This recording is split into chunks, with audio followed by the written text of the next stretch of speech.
Look at your hands. No, really. Look at them. See the way they instinctively reach for the cold glow of the screen. Feel that phantom vibration in your pocket, that twitch in your thumb, that insatiable, gnawing hunger for the next notification, the next like, the next endless scroll into nothingness. You are not in control. You are a nerve ending, a Pavlovian dog, a puppet whose strings are pulled by algorithms designed in sterile boardrooms by men who see your attention not as a gift, but as a resource to be mined, refined, and sold to the highest bidder. You are a dopamine slave, and your master is a silent, invisible tyrant. It doesn't use whips or chains. It uses an infinite feed. It uses red notification bubbles. It uses the hollow promise of connection and the cheap thrill of novelty. It has built a prison for your mind, a comfortable, padded cell where the walls are made of endless content and the bars are forged from your own habits. You are fed a constant IV drip of synthetic pleasure, just enough to keep you docile, just enough to keep you scrolling, just enough to make you forget the desolate emptiness it leaves in its wake. But somewhere deep in the dungeons of your consciousness, a prisoner is rattling his chains.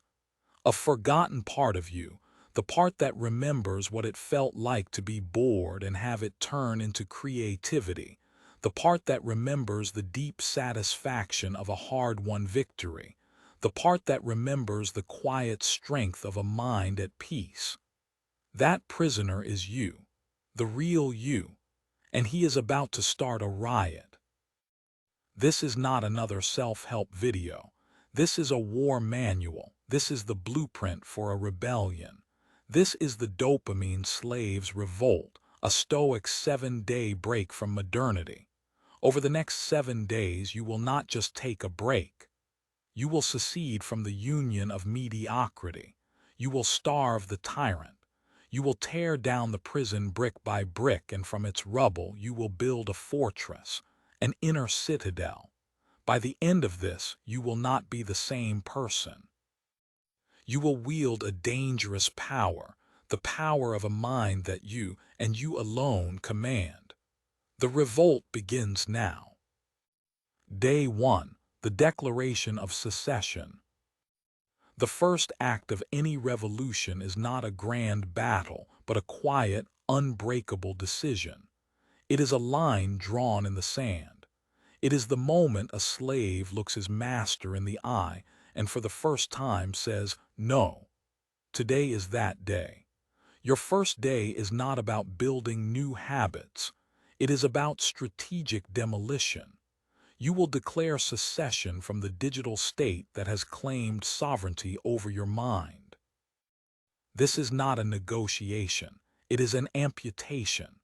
Go to your phone, the primary terminal of your enslavement. Look at the apps that drain your life force. Social media, news feeds, mindless games, video streaming services designed for binging. You know the ones. They are the digital drug pushers on your street corner. You will not limit your time on them. You will not set a timer. That is the plea of a prisoner begging for a longer leash. You are a revolutionary. You will execute them. Hold down the icon. Feel the slight vibration as the option to delete appears. Do not hesitate. This is your first test of will. The addict in your brain will scream. It will rationalize. I need it to stay connected. What if I miss something important? Just one last look. This is the voice of your jailer, panicking as you reach for the keys to your own cell. Recognize it for what it is, the pathetic whine of a parasite about to be starved of its host. Press delete, and then do it again and again. Erase them all. Unfollow the accounts that make you feel inadequate. Unsubscribe from the channels that feed you outrage and fear for clicks. Cut the cord. Go into your television settings and log out of every single streaming service. Make it difficult, make it inconvenient to slip back into old patterns. Now turn to the next supplier of cheap dopamine, your diet. The processed sugars, the greasy fast food, the hyperpalatable junk that gives you a fleeting spike of pleasure followed by a crash of inflammation and lethargy. This is not just food, it is a tool of suppression. It clouds your mind, saps your energy, and keeps you weak. Today you declare war on it. Go to your kitchen and throw it out, all of it. The chips, the cookies, the soda, the frozen pizzas. Purge your environment of temptation. Your declaration of secession must be absolute. I once knew a man, a graphic designer named Leo. He was brilliant, but he was drowning. His days were a blur of scrolling through other designers' work, feeling a toxic mix of envy and paralysis. His nights were lost to video games and takeout food. His own projects, the ones that held his soul, lay dormant on his hard drive, collecting digital dust. He called it creative block. It wasn't. It was slavery. One Monday, after a weekend so vapid and screen-filled he couldn't remember a single moment of it, he had his breaking point. He didn't write a plan. He didn't set a goal. He performed a ceremony. He took his smartphone and one by one deleted every app that wasn't a utility. He felt a profound, terrifying emptiness. Then he went to his kitchen, bagged up every piece of junk food, and drove it to a dumpster across town. He said it felt like burying a demon. That first day was hell. His mind screamed for a fix. He paced his apartment like a caged animal. The silence was deafening. But in that silence, for the first time in years, he heard a different voice. It was quiet, weak, but it was there. It was the voice of his own ambition. That evening, with nothing else to do, he opened one of his abandoned projects. He worked for 3 hours straight. He said it was the most productive he'd been in a year. He hadn't found motivation. He had simply eliminated everything that was killing it. This is your task for day one. It is not about addition, it is about subtraction. You are clearing the battlefield. You are cutting the enemy's supply lines. It will hurt. It will feel like a loss. Good. Revolutions are born from discomfort.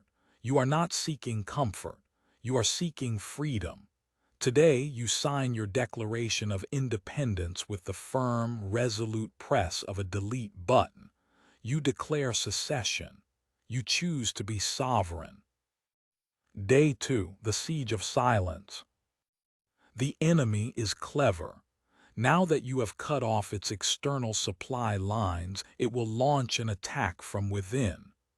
The tyrant you sought to overthrow was not just in your phone, it lives inside your head.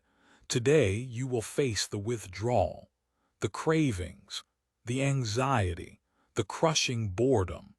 This is the siege of silence, and your only task is to endure it.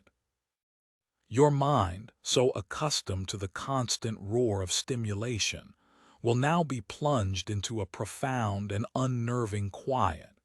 And into that quiet will rush all the things you've been using dopamine to suppress.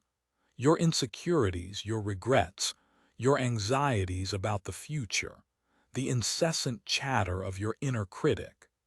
This is the moment most people break. They mistake the pain of withdrawal for the pain of living, and they rush back to their digital prison for relief. You will not. You will stand your ground. You will learn the first and most fundamental law of Stoic mental warfare, the dichotomy of control. There are things you can control and things you cannot. You cannot control the feeling of craving that arises in your gut. You cannot control the anxious thought that pops into your head, but you can control your response to them. You can choose not to act on the craving. You can choose not to believe the thought. Today, your training is simple, yet it will be one of the hardest things you've ever done. You will schedule 2 periods of 15 minutes each where you will do absolutely nothing. No phone, no computer, no book, no music, no podcasts. You will simply sit in a chair and be silent. That's it.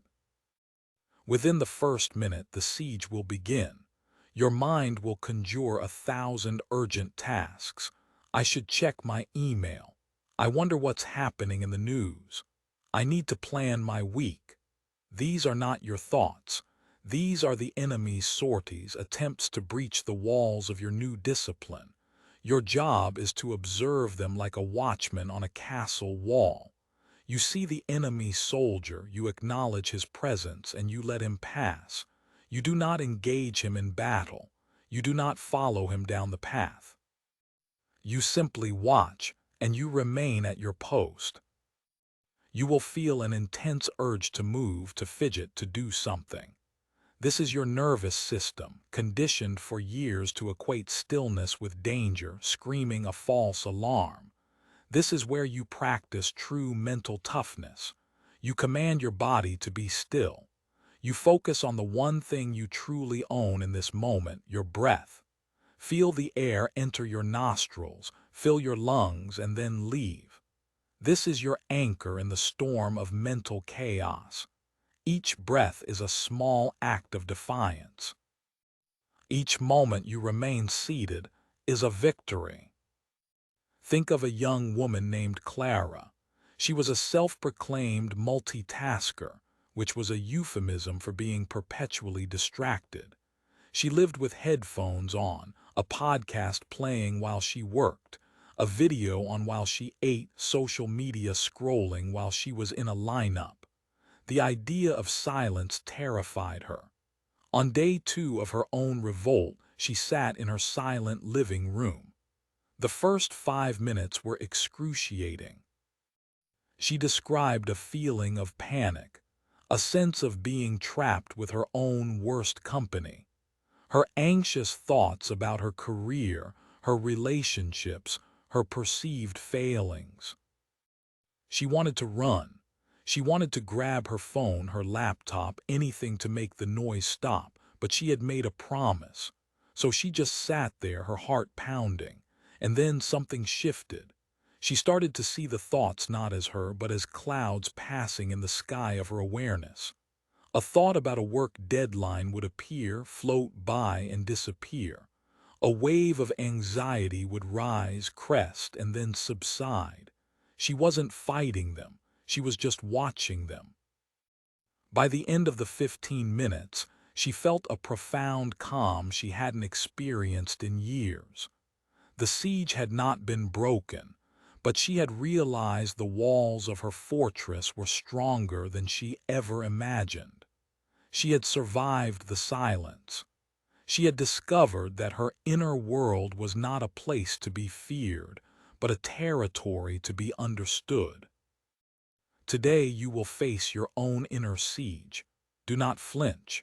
Do not run. Let the boredom wash over you. Let the anxiety come. They are phantom armies. Their only power is the power you give them. Sit in the silence. Endure. This is how you learn that you are not the storm, you are the sky. This is how you build the unshakable inner peace that no external chaos can ever touch. You survive the siege, and in doing so, you discover the strength of your own citadel. Day 3. Forging the weapons. The revolution cannot be won by defense alone. A fortress is useless without a well-armed garrison. Yesterday, you withstood the siege of silence. Today, you begin to forge the weapons you will use to win the war. The cheap, synthetic pleasure of dopamine has been cut off. Now you must replace it with the potent, earned satisfaction of discipline. The weapons you will forge today are not made of steel, but of sweat, effort, and controlled discomfort. Your new source of power comes from 3 primary foundries: early rising, physical exertion, and focused reading. First, the weapon of the dawn. You will set your alarm for at least 1 hour earlier than you are used to. When it rings, you will not hit snooze. Snoozing is the first surrender of the day. It's a negotiation with mediocrity. The moment the alarm sounds, your feet hit the floor. No debate, no hesitation. This is your first victory. The early morning hours are a sacred, silent time. The world is asleep. The digital noise is at a minimum. This is your time. It belongs to you and you alone. You have seized it from the clutches of sloth. Second, the weapon of the body. You will engage in strenuous physical activity. This is non-negotiable. Your body is not a taxi for your brain. It is a powerful biological machine that has been sedated by comfort. You must reawaken it. This doesn't mean you need a fancy gym. It means you push your physical limits. Go for a run until your lungs burn. Do push-ups until your arms shake. Find a heavy object and lift it. The goal is not just fitness. It's a recalibration of your reward system. The burn in your muscles, the gasp for air, the sweat stinging your eyes, this is real. The feeling of accomplishment after pushing yourself past the point where you wanted to quit is 1,000 times more potent and lasting than any like or share. You are teaching your brain that effort, not passivity, leads to reward. You are replacing dopamine with endorphins, adrenaline, and testosterone. You are forging a new neurochemistry, one of power and resilience. Consider the story of a man named Marcus, not the emperor, but a software salesman who felt his life was slipping into a gray fog. He was overweight, lethargic, and his motivation was at an all-time low. On his day 3, he dragged himself out of bed at 5 a.m. He hated it. It was dark, it was cold. He put on his running shoes and stepped outside. He planned to run a mile.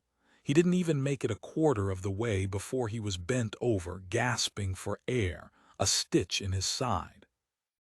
Every fiber of his being screamed at him to go back inside to his warm bed. But then he thought about the alternative. Another day of feeling weak, another day of quiet self-loathing. He stood up straight and he started walking. Then he jogged. He alternated walking and jogging for 20 minutes. When he got back to his apartment, he was exhausted, but he felt a spark, a feeling of pride. He had faced a moment of intense weakness and he hadn't folded. That small, painful victory was the fulcrum on which his entire life began to pivot. He had forged his first weapon. Third, the weapon of the mind. You will read from a physical book, not a screen, a book, preferably one of the Stoics, Marcus Aurelius, Seneca, Epictetus, or another work of profound philosophy or challenging literature. Reading on a screen is an exercise in distraction, with hyperlinks and notifications just a click away. Reading a physical book is an act of deep focus. It trains your attention span, which has been shattered by the digital world. You are forcing your mind to follow a single, linear thread of thought for a sustained period.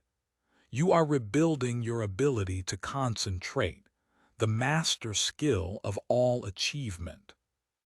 Today is a day of action. You rise before the sun. You demand effort from your body. You demand focus from your mind. These are your new rituals. They are not meant to be easy. They are meant to be hard. The difficulty is the point. You are a blacksmith and the fire of discomfort is your forge. The pain of the early morning, the burn of the workout, the mental strain of focused reading.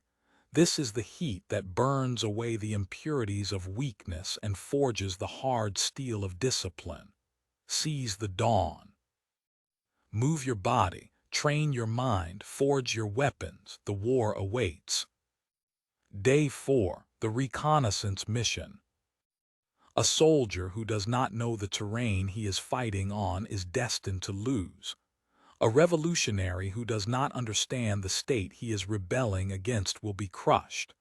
For 3 days, you have focused on the external war, cutting off supplies, enduring the siege, forging weapons. Today, you turn the battle inward. You will embark on a reconnaissance mission into the territory of your own mind. Your tool for this mission is one of the most powerful and feared weapons in the Stoic arsenal, the journal. Your mind, left to its own devices, is a chaotic and deceptive place. It's a landscape shrouded in the fog of cognitive biases, emotional reactions, and inherited beliefs. It whispers anxieties and calls them facts. It inflates small slights into major conspiracies. It sells you stories about your own limitations, and you buy them without question. The journal is the light that burns away the fog. It is the act of taking the swirling, intangible chaos of your thoughts and pinning them down in the stark, unforgiving clarity of the written word.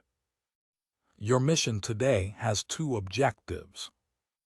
First, you will perform an after-action report on your past self. Take a pen and a piece of paper, not a keyboard.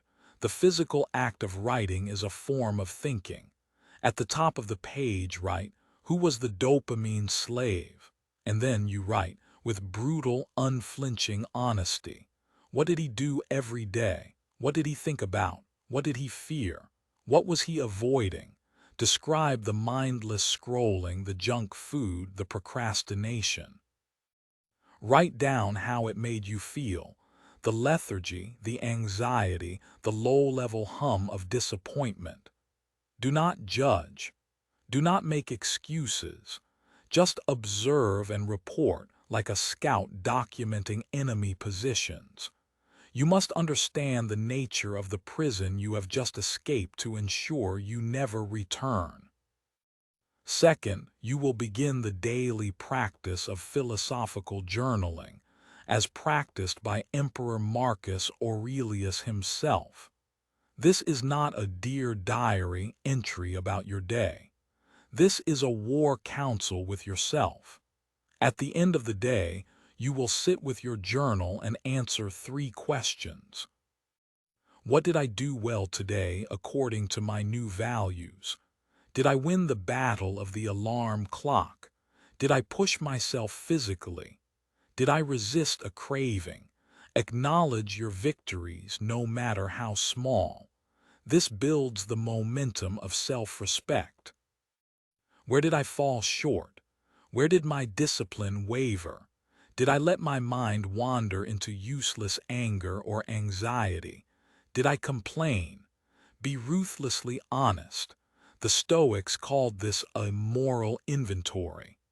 You are finding the weak points in your fortress walls so you can reinforce them tomorrow. What can I do better tomorrow? Based on my shortcomings, what is my battle plan for the next 24 hours? This turns self-criticism into a concrete strategy for improvement. Imagine a young entrepreneur, Sarah. Her business was struggling and she was trapped in a cycle of anxious overthinking. Her mind was a constant storm of what-if scenarios. She started journaling on day 4. At first, it felt silly, but as she wrote, something remarkable happened. She wrote down her biggest fear. What if my business fails and I end up a complete laughingstock? Seeing it written on the page, it suddenly looked smaller, less monstrous. It wasn't an all-consuming emotional fog anymore. It was just a sentence, a possibility, not a certainty. She began to use her journal as a strategist. She would write down a problem, and then below it she would brainstorm solutions, assessing each one with cold logic, asking, "What is in my control here?" Her journal became her most trusted advisor, a space free from emotion and panic. She was no longer just reacting to the chaos in her mind. She was commanding it. She was mapping the terrain, identifying the enemy, her own fearful thoughts, and drawing up plans for victory. Your thoughts are not you. They are events in your consciousness.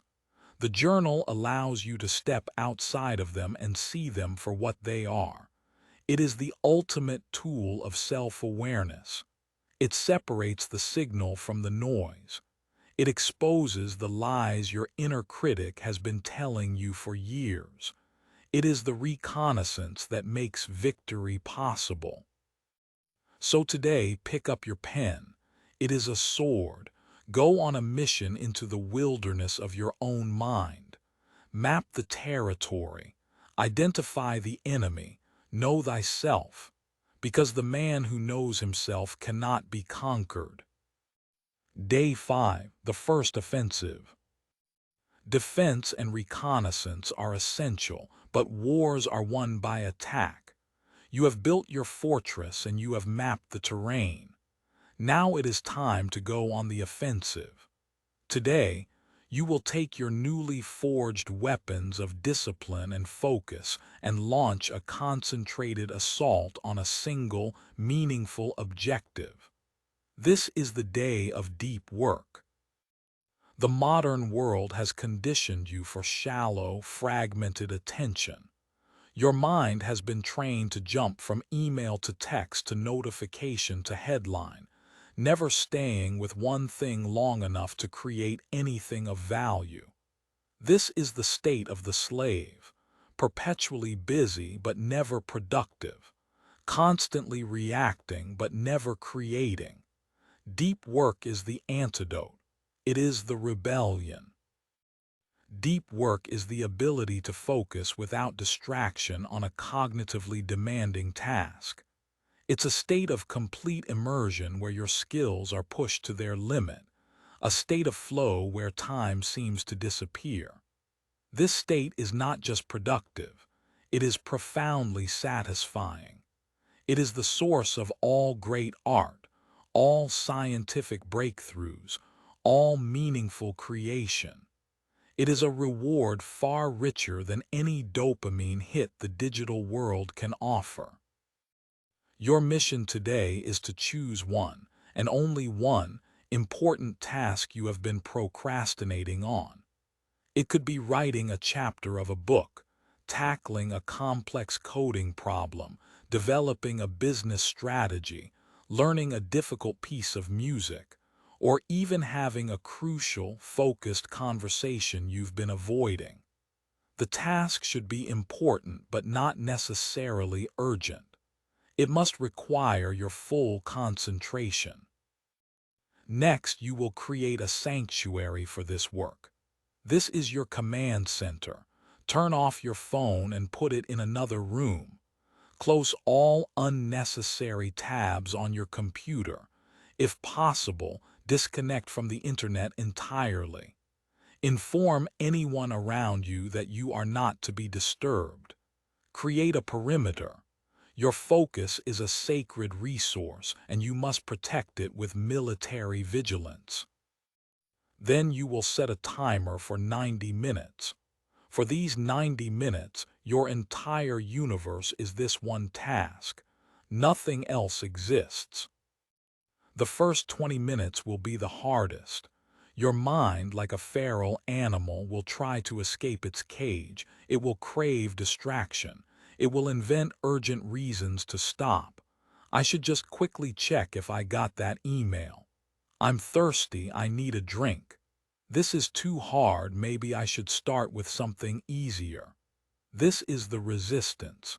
It is the death rattle of your old, undisciplined self. You must be ruthless. Acknowledge the urge, and then gently but firmly return your attention to the task at hand. Again and again and again. Think of a student, David, preparing for a critical exam. He would sit down to study, and within minutes his phone would buzz. He'd check it, see a message, reply, then get lost in a social media feed. An hour would pass and he'd have accomplished nothing, leaving him more anxious than before.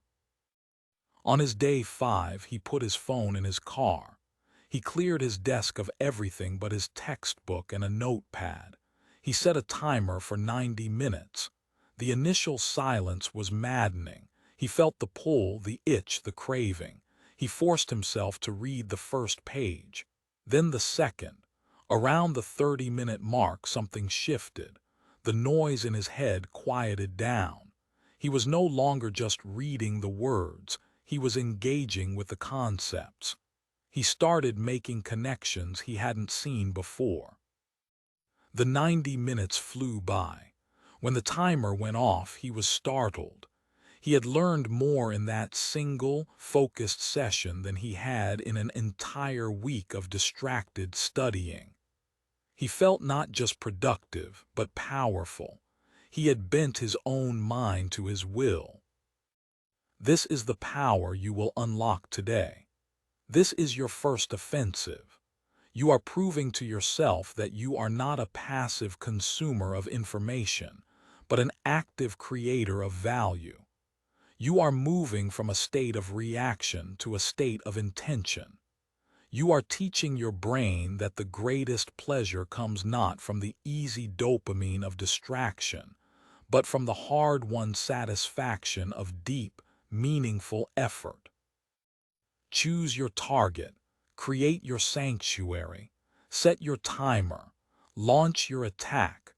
The feeling of victory on the other side will be the proof that your revolt is succeeding. You are no longer just a defender of your mind. You are its commander. Day 6. Fortifying the citadel. A single victory does not win a war. The enemy will counterattack. The old world of distraction and easy pleasure will not give up its claim on you so easily. A moment of weakness, a stressful day, an unexpected setback, and the temptation to retreat to the comfort of your old cell will be immense. Today's mission is to fortify your inner citadel, to build the long-term psychological resilience that will make you impervious to these attacks. You will learn the Stoic art of preparing for hardship. The core principle for today is premeditatio malorum, the premeditation of evils. This is not pessimism. It is strategic realism. The naive man hopes for the best and is shattered when things go wrong. The Stoic warrior anticipates the worst and is therefore never caught by surprise.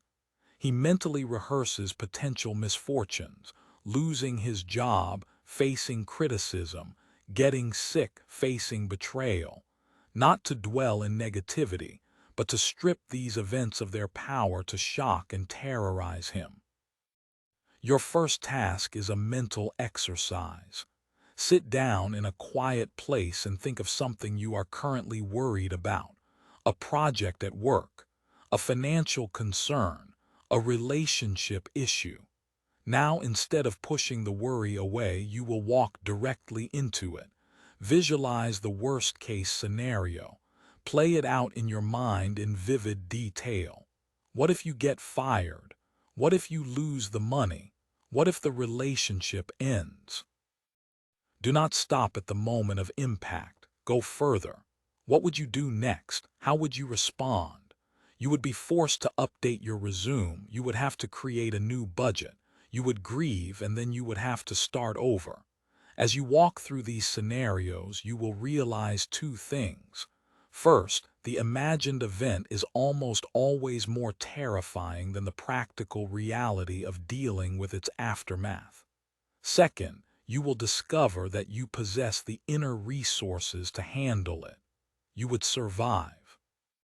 You would adapt. You would endure. By facing your fears in the controlled environment of your mind, you rob them of their emotional power over you in the real world. Your second task is to practice voluntary hardship. The comfort of modern life has made you soft. You must intentionally introduce small, controlled doses of discomfort to toughen your mind and spirit, just as a vaccine introduces a small dose of a virus to build immunity. Today, you will choose one voluntary hardship. Take a cold shower. It's a shock to the system, and it forces your mind to overcome your body's screaming desire for comfort. Fast for a period of the day, teaching yourself to be the master of your body's cravings, not its slave. Intentionally leave your jacket at home when it's a bit chilly. These are not acts of self-punishment. They are acts of training. Each time you choose a harder path when an easier one is available, you cast a vote for your new, disciplined self. You are sending a message to the deepest parts of your brain. I am in command here. My will, not my comfort, dictates my actions. Consider the story of an ancient wrestler. Before a major match, he wouldn't just train his techniques. He would spend time imagining his opponent throwing him, pinning him, the crowd jeering at his defeat. He did this so that if it happened in the real match, it wouldn't be a shock. He had already been there. His mind was prepared.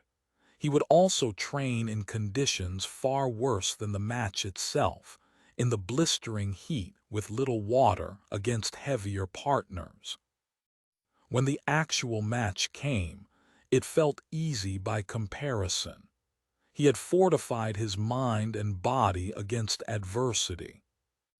Today, you are that wrestler. You will face your fears in your mind so they have no power over you in reality. You will embrace voluntary discomfort to harden your resolve.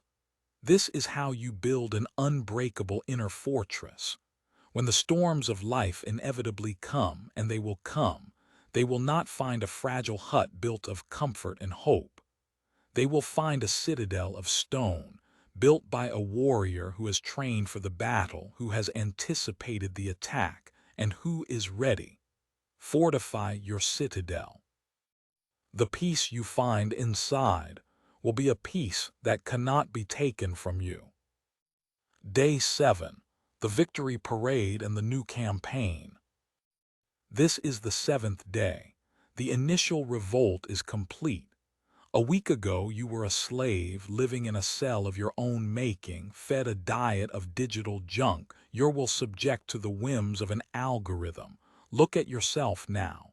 You have declared your independence. You have survived the siege of silence. You have forged weapons of discipline. You have mapped the territory of your mind. You have launched a successful offensive. You have fortified your inner citadel. Today is a day of reflection and consolidation. It is a day for a victory parade, but this parade is not in the streets with cheering crowds. It is a quiet, powerful march in the sanctum of your own mind. Your first and most important task today is to reflect and acknowledge the change. Sit with your journal. Read your entry from day 4, the one where you described the dopamine slave. Read it and recognize that that person is no longer you. You are no longer defined by your cravings but by your choices. Then write a new entry. Title it, The Sovereign. Describe the man or woman you have become this week. Describe the feeling of waking up with purpose, not with dread. Describe the clean energy of a body fueled by real food and exercise. Describe the clarity of a mind free from the constant digital noise. Describe the deep satisfaction of focused work. Acknowledge the strength you demonstrated when you sat in silence, when you took the cold shower, when you faced your fears. This is not an act of ego. It is an act of solidifying your new identity. You are cementing the victory. You are telling yourself, this is who I am now. But be warned. A single successful campaign does not end the war. Today also marks the beginning of the new campaign. The 7-day Revolt was a boot camp. It was a controlled, radical break designed to shatter your old reality and show you what is possible. Now, you must integrate these principles into a sustainable, lifelong philosophy of action. The tyrant has been deposed, but you must now govern the new kingdom of your mind. This is where the true work begins, the work of consistency, the work of building a life, not just a 7-day challenge. You may choose to strategically reintroduce certain technologies, but now you do so from a position of power. You are the master, not the slave. You use the tool does not use you. You will schedule your technology use rather than letting it interrupt you. You will consume content with intention, not with mindless compulsion. Your final task for today is to write your new code, your personal constitution. Based on the last 6 days, what are the non-negotiable rules for your new life? Perhaps it is, I will always win the battle of the alarm clock.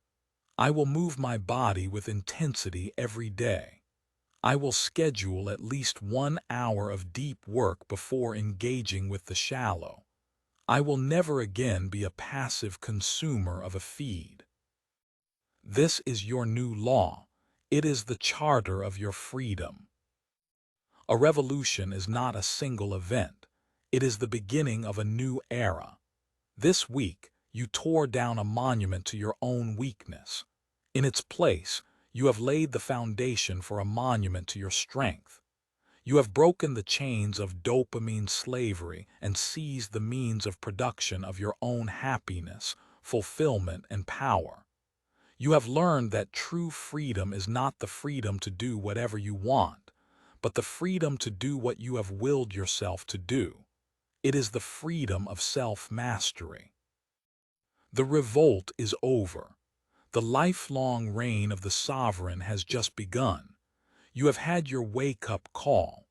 You have seen what lies on the other side of mediocrity.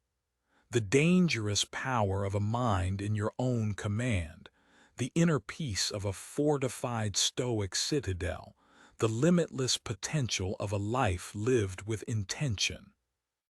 The war for your mind is a daily one, but now you have the weapons, you know the terrain, and you have tasted victory. The choice, every single day, remains yours. Will you slide back into the comfortable chains of the slave, or will you stand tall, wield your discipline, and live as the sovereign of your own existence? The revolt started here. The transformation lasts a lifetime. Now go and build your empire.